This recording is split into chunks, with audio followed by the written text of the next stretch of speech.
Thank you, Jerry. Ladies and gentlemen, good morning. I'm Captain David Kelly, and absolutely delighted to be one of the EAAA pilots, but also recently appointed as the EAAA senior pilot as well, which is a great position and a real honour. It's been quite a long journey to get to this point. I joined the military in 1987, which puts me at the age of 63 during 2033 for the one-quarter population. Joined the army in 1987. I trained, first of all, stood outside Buckingham Palace as a guardsman. In about 1995, I retrained as a helicopter pilot in the army. And I was in the fortunate position, I've flown this region now for nearly 20 years. And this was in 2013, my last flight in the Apache helicopter, the world's most advanced attack helicopter. During that time, whilst flying that helicopter, I did tours of Afghanistan. And at one point, coming home with stories to my wife of nearly being shot down. How you nearly get shot down is a story for another time, but nearly got shot down. She said it was time for me to retrain. So I decided to retrain, and during my time in Afghanistan, seeing lots of operations and conducting operations with the MERT teams out there, the Medical Emergency Response Teams. And to me, that seemed like a great idea to work in that type of environment. Like Sir William mentioned earlier, coming to the EAAA and training as a HEMS pilot, I knew nothing about the charities or the type of money that needed to be raised to get these operations on the go. I'm actually running the London Marathon this year for the EAAA, and I need some sponsorship, so I just thought I'd get a bit in. So it was during the time, decided to leave the army after 25 years service. I retrained with Bond Services, and I did my IR with them. So I paid as a student to go on a course for what they call the 6-week job interview. So Bond get a good look at you for 6 weeks. And at the end of it, I was lucky enough to be offered an interview and a position inside the EAAA as a pilot, which I was absolutely delighted about. HEMS was exactly what I wanted to do. Again, arriving, not knowing very much about the EAAA and fundraising, I've learnt a lot over the last couple of years. And again, not knowing very much about them, was launched straight into night HEMS as well. So I arrived in Cambridge, an area that I was familiar with, but actually the military won't allow a captain to take a helicopter out and go and land in an unrecceed site at night time. I've joined this organisation, Bond Services. They put me in with the EAAA. They've trained me, everyone's trained me really well, and they've given me this incredible power to be able to fly this aircraft both day and night time and operate to an unlit site, an unrecceed site, and land next to some of the things we see by roadsides or in the middle of towns. It's a huge amount of responsibility and power. So here we are, this is down in Chelmsford. This is one of my first night landings. My first night on HEMS, if I can tell a little story. First night on HEMS, I've been trained up, ready to go. I've been in base for about 3 months. First job was down to Luton to somebody who'd been in an RTC, followed by back to Cambridge, and then right the way back up to the North Norfolk coast where there'd been another RTC. So we were back up to the North Norfolk coast and then back down towards Cambridge. Now, the 135 is an excellent aircraft. That's what this aircraft is, the EC-135. But you can run up against problems of running out of fuel. So the more people and equipment you put on board an aircraft, the less fuel you can take. So there are issues where we perhaps can't get around to all the jobs we want to in a timely fashion when it comes to fuel loads. So then the rumours started about the 145 and this incredibly capable aircraft. This is the photograph of back in the factory, and it's actually the one that's just about to take off on the next job. And with that, also the two-crew concept. So we put 2 pilots in the front of the aircraft. That means we can put the paramedic in the back of the aircraft with the doctor, and they can concentrate and focus on the patient. Given an excellent opportunity for the 2 pilots in the front to then focus on the flying.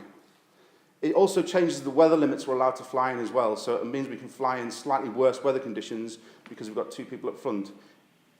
In the past, we might have had to ask the paramedic to join the pilot in the front, taking them away from their job to fly in these slightly worse weather conditions. So that's the lovely Jenny, our young co-pilot. Jenny took a different path to train. She trained as a civilian pilot. If you ask an army pilot what he's done to train, he'll tell you what the fantastic helicopters he's flown and all that sort of thing. You ask a civilian pilot what they did, they'll tell you how much it cost them. And the average is about £100,000. And the point is, I suppose, whether it's me or Jenny or the other members of the team, we are we've all trained and we want to be HEMS pilots. This is where we want to be, and this is the job we want to be doing. So that is that's GHEMC, the aircraft that's just about to take off outside now before it had all its livery put on it. So there we were then, trained 145, 2 crew, and landing back on the, I believe that's the M25. It's a fantastic aircraft to fly because of the amount of performance we get with it. So we can put quite a few people in the back of the aircraft. I think I've had 7 up to now in the back of the aircraft. Sorry, in the aircraft in total. I've had 7 people in the aircraft.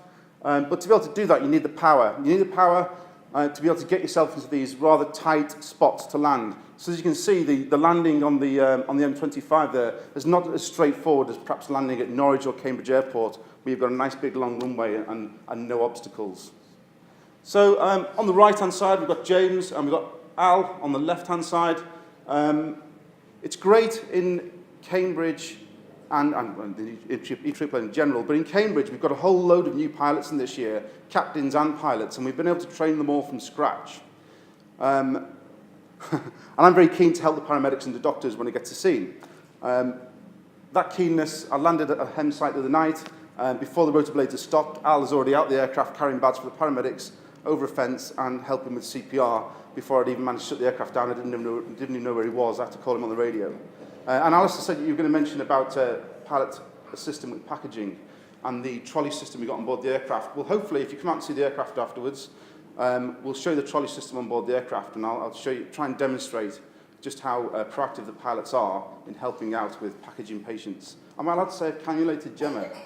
So I've put needles in paramedics' arms. They wouldn't let me put a needle in a patient, thankfully.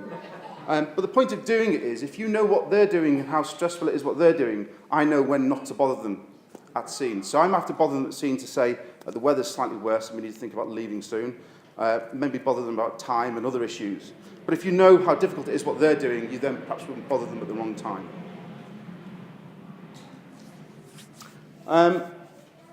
The aircraft and what it's like to fly is an incredibly modern aircraft. So I mentioned, quite on purpose earlier, the world's most advanced helicopter gunship, the Apache. I believe this is the world's most advanced utility helicopter or HEMS aircraft. It is absolutely superb. I'm sure most of us have got cruise control in our cars. So this has got cruise control that works in 4-axis. So it will fly, it'll keep a height for us, it'll keep a heading for us. And the nav aid, sorry, I'm going to point just down here. So if I put a grid into that nav aid, you can then couple the system up and the aircraft will fly to overhead that point you've put in. And it will do all that perfectly safely. I'm just demonstrating that to Patrick on the way here, reasonably confidently. So it's absolutely superb and incredibly safe. A lot safer operation with 2 pilots up front with all that modern technology. You may wonder why we've got 2 pilots if the aircraft can fly itself. The point is you put all the equipment to work for you. That then relieves capacity so you can keep a good lookout from the aircraft and multitask and perhaps think about other things. So on the way to scene, we'd constantly be talking to the paramedic and doctor about the most suitable hospital to go to once we've perhaps picked up the patient. So it relieves capacity. I don't want to use the word fun, but I want to use some photographs to illustrate the buoyancy of the HEMS team. So it is a great team to be part of, and we bond really well, and we get on really well. This is just to illustrate just how many people we had in the aircraft. So this is the 135 in the background, and that had a pilot, paramedic, and doctor with us. On this day, we had 4 people in the back of the aircraft. So we can have, if you like, a paramedic monitoring another paramedic, or a doctor monitoring another doctor, or a doctor monitoring the whole team. So it means the supervision is better and keeps Alistair happier, that we can carry all these people, and also with the fuel load and also the equipment. We've got to be future-proof, I believe, as a service provider. We've got to be future-proof. There will be more, better, bigger, heavier equipment that Alistair will one day want to put on the aircraft, and this aircraft will be able to cope. So this is the back of the aircraft. We've got Adam Chesters and Sarah, so Adam's a consultant. Sarah is a FEM trainee, she's a trainee doctor, and she's been monitored this particular day on task. And then critical care paramedic on the left, Chris Neal. So it's just showing that we can put these people in the aircraft. We can put all the equipment in the aircraft as well. And also, if you notice behind Adam in the centre, there's another seat as well. So we could have got someone in the aircraft that day. We have all sorts of strange habits when we arrive at hen sites. So the first strange habit is everybody gets out with the helmet still on. This is for ear protection and also for debris protection. So if the rotor blades kick up any debris or dust, then it gives the crew some sort of protection. And then what the general routine is, they'll then get away from the aircraft as quickly as they can and leave the helmets lying around, which is the pilot's job to go and pick them up. Again, demonstrating, we had four medical packs crew on the aircraft that day. We alluded to performance earlier, and Jerry put up a diagram of how far the aircraft can get on the fuel it has on board the aircraft. So on this particular day, we took off from Cambridge. Sorry, I'm going to have to point, apologies.